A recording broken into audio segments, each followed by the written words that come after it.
Most men, even men who have been in intimate relationships for decades, have a significant blind spot when it comes to understanding what their partner is actually experiencing at the most intimate moments of their time together. Not because they do not care, most men care enormously about their partner's experience, but because nobody has ever sat them down and explained clearly and clinically what is actually happening in a woman's body and mind during intimacy, and specifically during the moment of penetration and what follows it. That blind spot has consequences, not dramatic ones usually, but quiet, cumulative ones.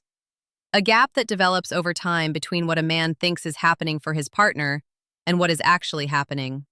A series of small misalignments in pace, attention, and presence that reduce the quality of an intimate experience that could have been genuinely profound for both people. Today, I am closing that gap. I am going to walk you through what is actually happening in your partner's body and mind during the moments of intimate connection. The physiological changes, the neurochemical shifts, the psychological dimensions of vulnerability and trust, and what she is genuinely experiencing in those moments that she may never have found quite the right language to describe. And I am going to tell you clearly and practically what understanding all of this means for how you show up in your intimate relationship. I am Dr. Julia Rodas, a men's sex therapist with over a decade of experience working with different couples and helping men regain their sexual health and strength back. Before we get into the content, please subscribe to this channel and turn on your notifications if you have not already. Every week, I publish clinically grounded, genuinely useful content on men's sexual and relational health. Share this video with a man who deserves to have this understanding. And now, let us begin. What is happening in her body before penetration, and why this determines everything? To understand what a woman experiences during penetration, you first need to understand the physiological state her body needs to be in for that experience to be what it is capable of being. Because penetration experienced in a body that is fully and properly aroused is a qualitatively different experience from penetration experienced in a body that is not. And the difference is not subtle. Female arousal is a process that unfolds over time in a specific physiological sequence. It cannot be rushed without consequences. And understanding is the most important clinical knowledge a man over 60 can have about his partner's sexual experience. The process begins in the brain. Arousal is initiated by the nervous system in response to psychological, emotional, or physical stimulation, or some combination of all three. When arousal begins, the parasympathetic branch of the autonomic nervous system activates and drives increased blood flow to the pelvic region. This vascular response is the engine of everything that follows. As blood flow to the pelvic region increases, the clitoral complex, which includes not just the small external glands, but the full internal structure of crura and vestibular bulbs that extend along the vaginal canal, becomes engorged with blood. This engorgement increases the sensitivity of every nerve ending in the region dramatically. The vestibular bulbs, which lie on either side of the vaginal opening and along the vaginal walls, expand and create a narrowing and heightening of sensation at the vaginal entrance. The vaginal walls begin producing lubrication through a process called transudate, where fluid is pushed through the vaginal walls by the increased blood pressure in the surrounding pelvic vasculature. Adequate lubrication is both a sign of arousal and a functional requirement for comfortable and pleasurable penetration. Simultaneously, a process called vaginal tenting occurs. The upper portion of the vaginal canal lengthens and expands, increasing the total internal depth and creating space. The cervix, which sits at the upper end of the vaginal canal, lifts away from the vaginal opening as the uterus rises slightly within the pelvis. This tenting effect is essential because without it, deep penetration will cause the penis to contact the cervix directly, which for most women is uncomfortable to genuinely painful. The pelvic floor muscles, which in their resting state maintain a degree of tonic contraction, progressively relax as arousal deepens. This relaxation is what allows the vaginal opening to soften and widen, making penetration not just possible, but welcoming and pleasurable rather than resistant. It is worth noting that pelvic floor relaxation is not automatic or involuntary in the absence of full arousal. It requires the specific neurological conditions of deep parasympathetic activation that only genuine, unhurried arousal produces. A woman who is physically present but not psychologically safe, or who is aroused but has been rushed before the arousal process is complete, will not have fully released the pelvic floor musculature, regardless of how willing she appears externally. Her body has not yet received the internal signal that the conditions are right for full openness. This is why attentiveness to emotional safety is not merely a relational necessity, it is a physiological requirement. This entire sequence takes time for a woman to be fully and properly aroused, meaning engorged, lubricated, tented, and pelvic relaxed. Takes somewhere between 15 and 45 minutes of appropriate stimulation in most women. And this time frame tends to increase rather than decrease with age. For women in their 50s and 60s, hormonal changes associated with menopause affect the speed and completeness of this arousal process, typically requiring longer rather than shorter arousal time, and often requiring deliberate supplementation with lubricant, regardless of arousal level. When penetration occurs before this physiological preparation is complete, the experience is different in every measurable way. The vaginal walls are less sensitized, the tenting has not fully occurred, meaning depth of penetration causes discomfort. The cervix has not lifted, creating a risk of painful cervical contact. The pelvic floor is not fully relaxed, making penetration itself resistant rather than welcoming. And the neurochemical state of arousal has not reached the level at which all of the signals that make the intimate experience deeply pleasurable are fully active. For men over 60, understanding this is particularly important because of what it means for the pacing of intimate encounters. The urgency that many men feel around maintaining an erection, the anxiety that the window of opportunity might close, can create a pressure to move quickly from arousal to penetration that directly works against the physiological preparation that makes penetration good for her. When a man rushes this process, he is not just being impatient, he is, without knowing it, ensuring a less satisfying experience for his partner than the same encounter could have provided with more patience and attentiveness. The practical implication is straightforward. Invest in the time. The 15 to 30 minutes of attentive, responsive foreplay that allow her body to complete the arousal process are not a preamble to the real event. They are a non-negotiable component of the real event, the part that determines whether what follows is genuinely pleasurable for her or merely tolerable. What she experiences during penetration, the physiology and the psychology. When penetration occurs in a body that has been fully and properly aroused, the experience for a woman is neurologically and psychologically complex, in ways that most men have never had explained to them. From a purely physical standpoint, the moment of initial penetration activates the dense concentration of nerve endings in the vaginal entrance and the engorged vestibular bulbs simultaneously. The vestibular bulbs, having filled with blood through the arousal process, are now pressed against the vaginal walls from the inside, which means that penetration creates indirect stimulation of the internal clitoral complex from within, in addition to any direct external clitoral stimulation that may be occurring. This is why penetration in a fully aroused woman produces sensation that is qualitatively different from and considerably more intense than penetration in a woman who is not yet fully aroused. The nerve structures that generate the most intense sensation are only fully sensitized and engaged after the complete arousal process has occurred. The pressure sensation of fullness that women describe during penetration is not merely a mechanical observation. It is a neurological event produced by the simultaneous engagement of multiple sets of nerve endings throughout the vaginal canal and pelvic floor, creating a distributed, deep sensory experience that is quite different from the localized, surface-intense sensation that characterizes external clitoral stimulation. Many women describe this internal sensation as grounding, the sense of something that settles and centers rather than excites and stimulates in the way surface sensations do. From a neurochemical standpoint, the moment of penetration during a desired, safe, emotionally connected intimate encounter triggers an oxytocin surge. Oxytocin, sometimes called the bonding hormone, is the neurochemical most directly associated with feelings of trust, safety, connection, and profound emotional closeness. Its surge in this moment is not metaphorical. It is a documented biological event that produces a specific emotional state, a sense of being fully met by another person, of the gap between two separate individuals being bridged in a way that feels physically and emotionally complete. This is why the emotional and relational context of the intimate encounter has such a powerful effect on what a woman experiences during penetration.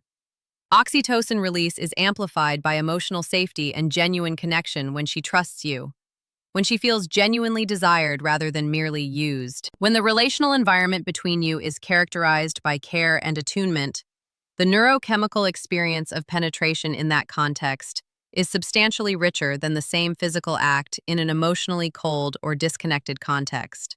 The practical implication is that the quality of your emotional presence in the time leading up to and during intimacy is not separate from her physical experience of it. It directly shapes her neurochemical experience. The man who is genuinely present, genuinely attentive, and genuinely invested in her experience is creating physiological conditions in her body through the amplification of oxytocin and the activation of her parasympathetic nervous system that produce considerably more pleasurable sensation than the same physical acts performed by a man who is distracted, hurried, or focused primarily on his own experience. The trust dimension, what she is giving you in that moment. There is something about the moment of penetration that most men have never been invited to think about from her perspective. And I want to address it directly because understanding it changes how a man shows up in intimate moments in a way that nothing else quite does. The physical vulnerability of penetration being entered by another person requires a degree of physical and psychological openness that has no male equivalent. To allow another person to enter your body requires trust. Not just the general trust of a relationship, but the specific trust of being in a state of complete physical openness with another person who is larger and physically stronger than you. The body has to actively choose to be permeable rather than defended. The muscles of the pelvic floor, which in their natural resting state are protective and contained, have to fully release and open. This does not happen involuntarily when trust is absent. The body knows the difference. For women over 50, who often carry the additional layer of body image anxiety that accompanies the physical changes of aging, this vulnerability is more consciously present than it may have been in younger decades. She is more aware of her own body. She is more aware of how she is being seen. And the degree to which she feels genuinely and specifically desired by you in this body at this age is directly relevant to how safe it is for her nervous system to be fully open. I want to say something here that I consider one of the most important things I share with the couples I work with. The physical changes of aging in women are real, and many women in their 50s and 60s have absorbed cultural messages suggesting that those changes make them less desirable, less worthy of intimate attention, less worth seeing. When a man of this age approaches his partner with genuine, specific, expressed desire for her as she actually is, the effect on her nervous system is profound. It tells her body that it is safe to be open, that the vulnerability is not a risk, but an invitation. And a body told that it is safe to be open is a body capable of experiencing pleasure that a defended, self-conscious body cannot access. When you approach this moment with genuine presence and genuine desire for her specifically, you are not just making her feel good emotionally, you are creating the neurological conditions under which her body can be fully open, fully responsive, and fully capable of experiencing the depth of pleasure that the encounter could offer. Emotional presence is not a courtesy. It is a physiological prerequisite. What she needs from you during penetration: pace, attention, and presence. Now that you understand what is happening in her body and her mind, let me translate this into practical guidance for how to be present in these moments in ways that honor and amplify her experience. The first and most important thing she needs from you is pace. Specifically, she needs initial penetration to be slow. This is not about timidity or passivity, it is about anatomy. The vestibular bulbs in the pelvic floor musculature, even when fully aroused, need the gradual progression of penetration to communicate welcome and accommodation, rather than surprise and resistance. Beginning slowly with the first entry being gentle and shallow, and deepening gradually over the course of 1 to 3 minutes, gives her body the time to respond to each new increment of depth with appropriate neuromuscular relaxation and expanded arousal.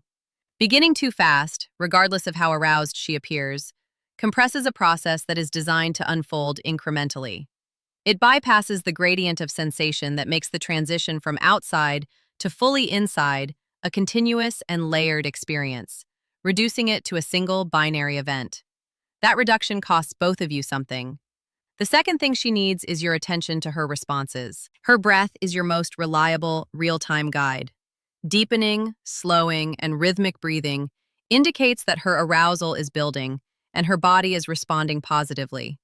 Held breath or shallow, tense breathing indicates that something needs to slow down or adjust. Her muscle responses, the relaxation or engagement of her pelvic floor, thighs, and abdomen, communicate the same information in somatic terms. The woman who reaches for you, draws you closer, and moves to meet your movements is communicating clearly that she is receiving what she needs. The woman who becomes still, holds her breath, or creates subtle distance is communicating equally clearly that she needs a different pace, a different angle, or more time. This is not a complicated system to read. It requires only one thing: that you are actually paying attention, not to your own sensations, not to your own performance, not to the internal monologue about whether you are doing well enough. To her breath, her movement, the quality of her relaxation or tension. When a man's attention is genuinely directed outward rather than inward during intimacy, he receives continuous, rich, accurate information about his partner's experience. When it is directed inward toward performance monitoring and self-evaluation, he loses access to all of that information and is essentially operating blind. Most men, particularly in the heat of the moment, are attending primarily to their own sensations. The shift toward attending primarily to her sensations and her responses is the single most impactful change most men can make in their intimate lives, and it becomes more rather than less available with age. The urgency and performance anxiety of younger sexuality tends to narrow attention inward. The greater experience and reduced performance pressure of sexuality in the 60s and beyond opens the possibility of genuine outward attentiveness that younger men rarely access. The third thing she needs is your consistency once she is building toward orgasm. Female orgasm depends on the maintenance of a consistent stimulus pattern in the period approaching climax. The nerve endings and arousal pathways that are producing the building response lock into the specific stimulation pattern they are receiving, and any significant change in pace, depth, angle, or pressure in the final men of arousal disrupts that pattern and can reduce or eliminate the orgasm that was building.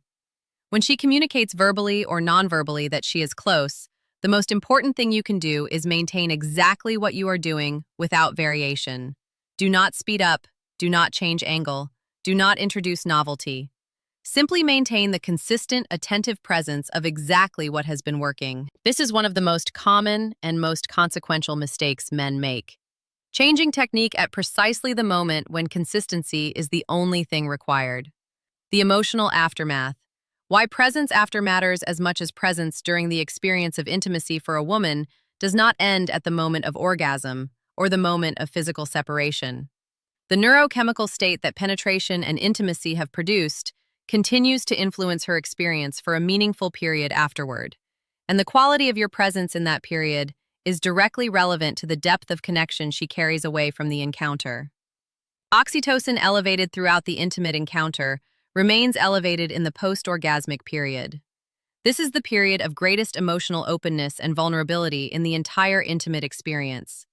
It is also the period that women most consistently describe as the one in which they feel most or least connected to their partner, depending entirely on his behavior. A man who remains present after intimacy, who does not immediately disengage, reach for his phone, or shift into practical logistics, who allows the warmth and closeness to continue for even a few unhurried minutes, is giving his partner something neurochemically meaningful. He is telling her nervous system in the language that the nervous system most clearly understands: you are safe here. This connection is real, and you are not just used for a physical purpose.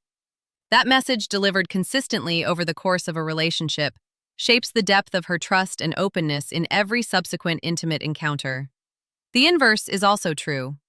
The man who disengages immediately, who physically or emotionally withdraws in the post-intimacy period, when she is most neurochemically primed for connection, is sending a message that her nervous system registers as clearly as any verbal communication. That message, also delivered consistently over time, teaches her nervous system to protect itself from the vulnerability of intimate openness. It creates a gradual closing that both partners feel, and that progressively reduces the quality of the intimate connection between them. For men over 60, this understanding is particularly valuable because the post-intimacy presence is one of the areas where the experience and emotional maturity of this stage of life provides a genuine and significant advantage over younger sexuality. The ability to remain still, present, and warmly connected after intimacy without urgency or distraction is an expression of exactly the kind of emotional intelligence and relational presence that women in this age group consistently identify as the most important quality in an intimate partner. Let me bring everything I have shared today into a single integrated understanding that you can carry into your intimate relationships immediately. Your partner's experience of intimacy is physiologically, neurochemically, and psychologically complex. Her body requires a specific sequence of arousal preparation before penetration can be fully pleasurable. The experience of penetration itself engages the full internal clitoral complex and activates an oxytocin surge that is amplified by emotional safety and genuine connection. Her vulnerability in that moment is real and conscious, and your emotional presence is not a courtesy, but a physiological prerequisite for her full experience. She needs pace, attention, and ultimately consistency at the right moment. And she needs your presence to continue into the aftermath of the encounter in ways that honor the neurochemical state that intimacy has created. The man who understands all of this is not performing a series of techniques. He is genuinely present with another human being in one of the most intimate and neurologically rich experiences available to two people. He is attending to her actual experience, rather than to a projected idea of it. He is offering the kind of attentiveness and care that produces the deep, cumulative intimacy that both partners in a long-term relationship are capable of, but that most couples never fully access. The integrated picture I have described today represents what genuinely skilled, genuinely present intimate partnership looks like after 60. Not impressive athleticism or elaborate technique. Genuine physiological understanding, emotional presence, and the specific attentiveness that allows a woman to be fully herself, fully open, and fully met in the moments that matter most to both of you. That combination, available to every man who chooses to develop it, is what produces the kind of intimacy that deepens, rather than diminishes, with the passage of time. I am Dr. Julia Rodesh, a men's sex therapist with over a decade of experience working with different couples and helping men regain their sexual health and strength back. If today's video gave you something genuinely new and valuable, something that shifts how you show up for your partner in your most intimate moments, please do 3 things right now. Hit the like button because it helps more men find this content when they most need it. Leave a comment below and tell me what aspect of today's conversation most changed your thinking, because I read every single comment and your responses shape what I create for this community every week. And please subscribe with notifications on if you have not already, because every week I am here with the honest, evidence-based, practically useful content on men's sexual and relational health that you deserve. I will see you in the next.